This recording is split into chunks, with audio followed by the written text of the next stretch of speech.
기도하옵나이다. 아멘. 네, 오늘 본문 말씀 우리가 익히 잘 아는 내용입니다. 이전 장 18장과 19장에서 보면은 아브라함은 참 멋진 그런 모습을 보였습니다.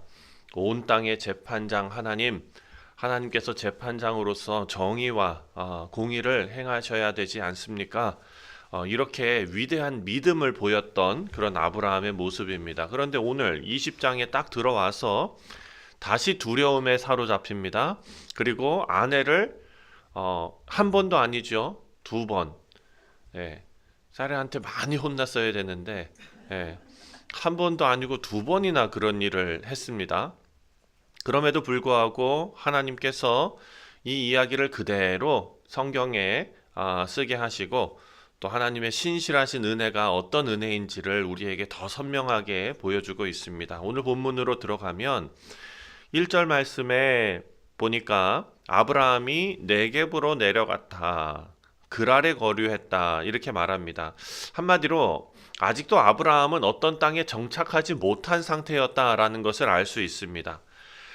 그랬더니 익숙한 전략을 꺼냅니다. 2절 말씀을 보니까 그의 아내 사라를 자기 누이라 하였으므로 그랄 왕 아비멜렉이 사람을 보내어 사라를 데려갔더니 자, 아브라함이 왜 이런 선택을 했을까? 11절의 대답을 들어야 우리가 알 수가 있습니다. 11절에 아브라함이 무슨 생각으로 이렇게 했는가? 아브라함이 이르되 이곳에는 하나님을 두려워함이 없으니 이렇게 말합니다. 이곳에는 하나님을 두려워함이 없으니 내 아내로 말미암아 사람들이 나를 죽일까 생각하였다. 자, 아브라함의 마음을 세 가지 단어로 요약하면은 바로 두려움이고 그리고 불신이고 그리고 합리화입니다. 첫 번째 두려움을 생각해 보면 낯선 땅이지요. 자기가 거류하던 땅이 아니라 이제 돌아다니는 땅이니까 모르는 사람들이 있을 것이고 그래서 이 낯선 땅, 낯선 사람들 그런 어떤 그런 상황 이 상황 가운데에서도 하나님께서 지키신다라는 그 약속보다도 눈앞의 위험이 더 크게 보였던 것이죠. 그게 두려움입니다. 우리도 마찬가지일 것입니다. 눈앞의 두려움이 상당히 우리의 판단과 또 우리의 생각을 좌지우지할 때가 참 많습니다. 그리고 두 번째, 불신인데요. 이곳에는 하나님을 두려워함이 없다 이렇게 말합니다. 근데 사랑하는 성도님들, 오늘 우리가 20장을 다 읽어보니까 하나님을 두려워함이 있었습니까? 없었습니까? 아비멜렉 왕에게 있었습니다. 네. 그러니까 아브라함은요, 그랄 사람들을 하나님 없는 사람들, 하나님 두려워할 줄 모르는 사람들로 그냥 단정해 버린 것입니다. 실제로는 아비멜렉과 그 신하들이 8절 말씀을 보면 하나님 말씀 듣고 심히 두려워합니다. 그렇죠? 아브라함 생각이 틀렸던 것이죠. 우리도 이런 모습이 참 많이 있는 것 같습니다. 예.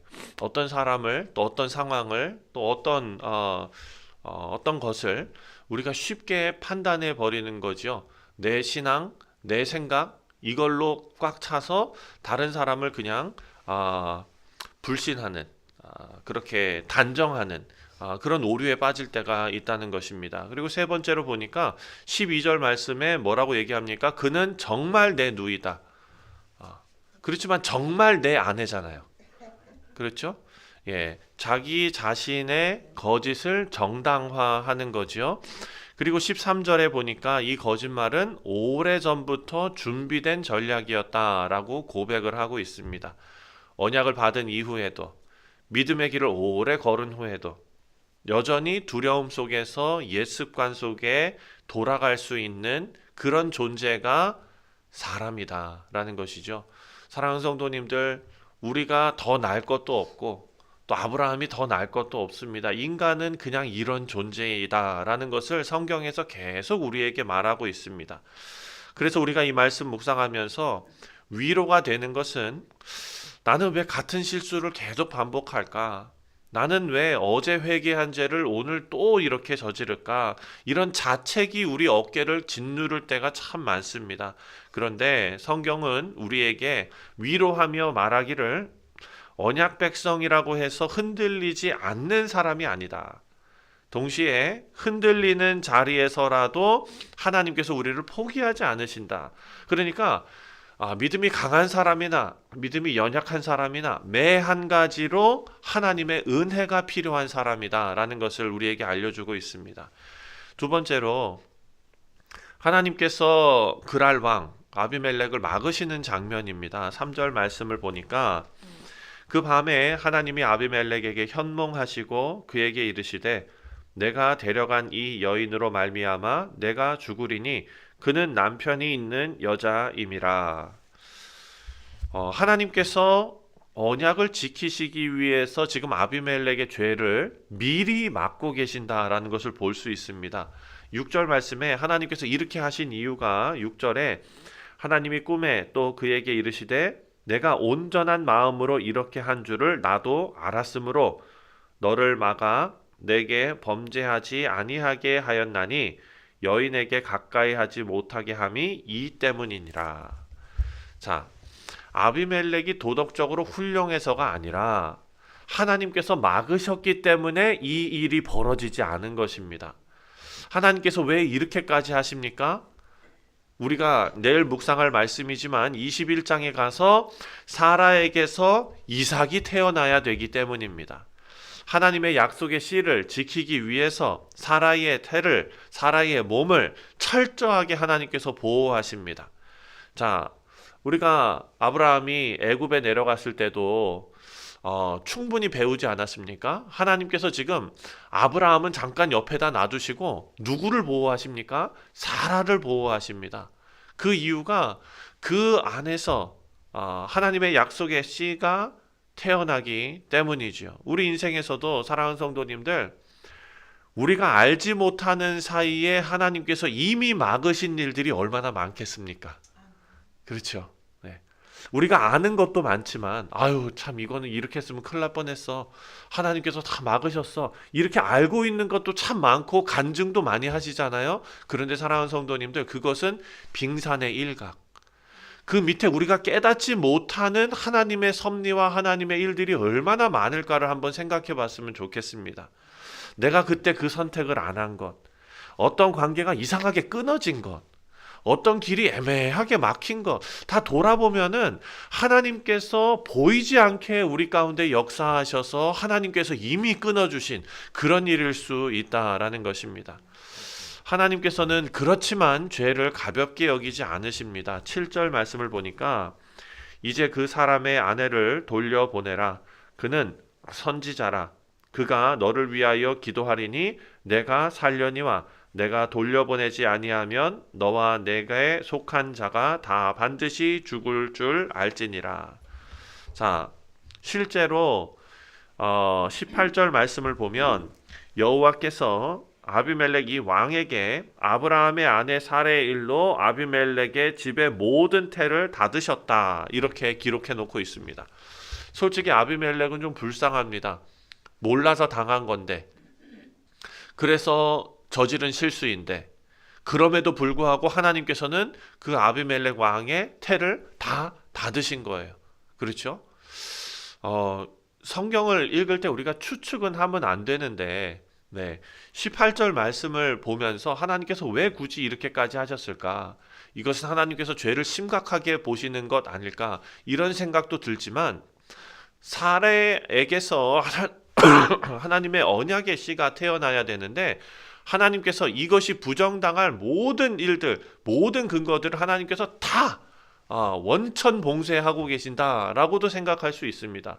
하나님께서 아비멜렉의 모든 집의 태를 다 막으셨고, 실수이지만 무지 속에서 일어난 일이지만 하나님께서 그 집안을 징계하시고, 그리고 사라에게서 태어날 하나님의 그 언약의 씨와 그 집안으로 이어질 그 하나님의 놀라운 역사의 정통성을 하나님께서 지키고 계신다라는 것이죠. 사랑하는 성도님들, 의도가 어땠든 간에 죄는 죄다. 그렇지만 하나님께서는 우리에게 그 마음속에 양심의 가책이 들고 하나님 말씀 앞에서 찔림이 올 때 하나님께서 언제든지 하나님께 돌아올 수 있도록 두 팔 벌려 우리를 맞으시는 하나님이심을 우리는 꼭 기억해야 합니다. 왜냐하면 언약 백성들은 하나님께서 지키시기 때문입니다. 마지막으로 7절 말씀을 보니까 돌려보내라. 그리고 여기에서 참 재밌는 말씀을 하십니다. 7절에 그는 선지자라. 아브라함이 선지자일까? 예, 그는 선지자라. 하나님께서 이렇게 말씀하십니다. 그리고 그 뒤에 뭐라고 얘기하십니까? 그가 너를 위하여 기도하리니 내가 살리라.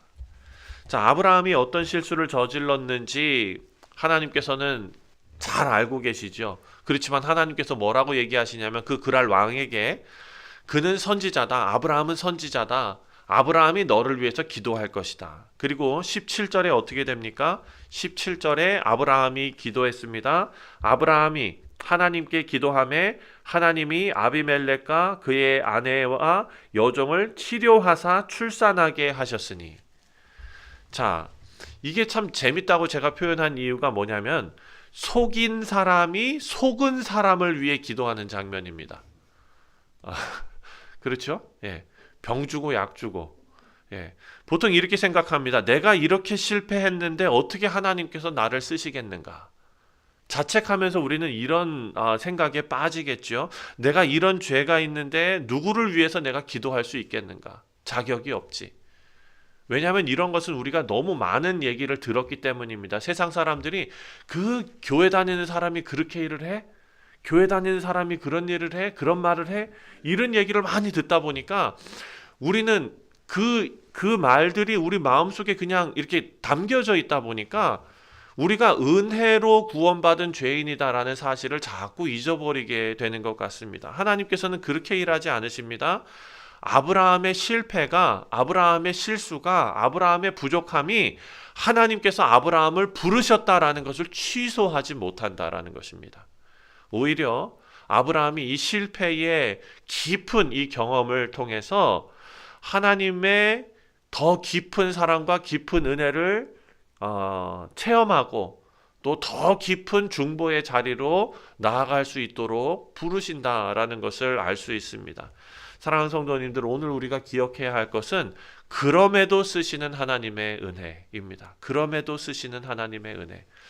우리 사랑하는 성도님들, 우리가 하나님 앞에 서면서 이렇게 고백할 수 있으면 좋겠습니다. 하나님, 저도 아브라함처럼 두려움에 흔들립니다. 같은 실수 반복합니다. 하지만 하나님께서는 우리를 기도하는 사람으로 부르신다면 하나님 순종하여 무릎 꿇겠습니다. 우리의 기도를 통해서 하나님께서 하실 일들이 펼쳐지는 아름다운 주의 도구로 쓰임받기를 원합니다. 이런 기도가 우리 가운데 있기를 원합니다. 말씀을 맺습니다. 오늘 말씀 정리해보면 언약 백성도 여전히 흔들리는 사람이다 라는 것을 알 수 있고요. 그리고 하나님께서는 죄를 막으시고 심판을 미루시고 약속의 씨를 보호하시는 은혜로우신 하나님, 그리고 마지막으로 실패한 사람도 다시 중보자로 세울 수 있으신 은혜와 긍휼이 많으신 하나님, 이 하나님을 기억하시며 오늘 하루도 승리하시는 우리 모두 되시기를 주님의 이름으로 축원드립니다. 기도하겠습니다. 하나님 아버지, 우리도 아브라함처럼 두려움에 흔들리고 또 같은 죄를 반복하는 그런 불쌍한 인생임을 다시 한번 깨닫게 하시니 하나님 감사합니다. 왜냐하면 우리가 하나님 은혜가 필요한 존재라는 것을 우리가 다시 한번 생각하게 되었기 때문입니다. 하나님 아버지, 우리가 하나님 앞에 자백하며 돌이킬 때에 하나님 우리를 버리지 않으시고 기도의 자리로 부르시고 또 우리의 가족과 교회와 이 땅을 위해 담대하게 중보하는